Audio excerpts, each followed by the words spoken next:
നമസ്കാരം, ഹെവൻലി ന്യൂസിലേക്ക് സ്വാഗതം. വാർത്തകൾ വായിക്കുന്നത് റോസ്മേരി. ഹെവൻലി വോയിസിന്റെ സ്റ്റുഡിയോ ഉദ്ഘാടനവും ആശീർവാദവും നടത്തി.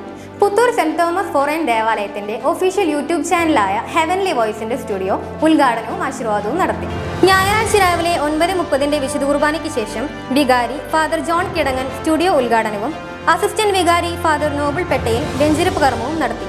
ഹെവൻലി വോയിസ് ചാനലിന്റെ കമ്മിറ്റി അംഗങ്ങളായ ഹെവൻലി ക്രൂ മെമ്പേഴ്സ് എല്ലാവരും പ്രസ്തുത ചടങ്ങിൽ പങ്കെടുത്തു. അനുദിന വിശുദ്ധ കുർബാന, ഹെവൻലി ന്യൂസ് തുടങ്ങി നിരവധി പ്രോഗ്രാമുകൾ ഹെവൻലി വോയിസ് യൂട്യൂബ് ചാനലിലൂടെ സംപ്രേഷണം ചെയ്തു വരുന്നു. പള്ളി സെമിത്തേരിയും മാതാവിന്റെ ഗ്രോട്ടയും ശുചീകരണം നടത്തി. പുത്തൂർ സെന്റ് തോമസ് ഫൊറോന ദേവാലയത്തിൽ KCYM-ന്റെയും ലീജിയൻ ഓഫ് മേരി സംഘടനയുടെയും നേതൃത്വത്തിൽ സെമിത്തേരിയും മാതാവിന്റെ ഗ്രോട്ടയും ശുചീകരിച്ചു.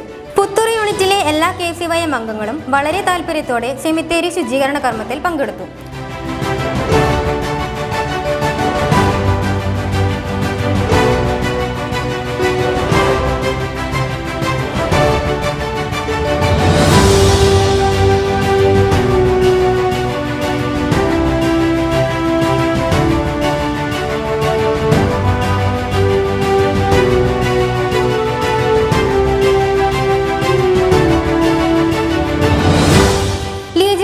സംഘടനയിലെ അംഗങ്ങൾ മാതാവിന്റെ ഗ്രോട്ടോ ശുചീകരിച്ചു.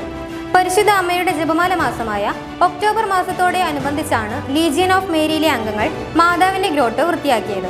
ഗ്രോട്ടോയോടൊപ്പം പള്ളിയുടെ പൂന്തോട്ടവും സംഘടനാംഗങ്ങൾ ശുചീകരിച്ച് മനോഹരമാക്കി.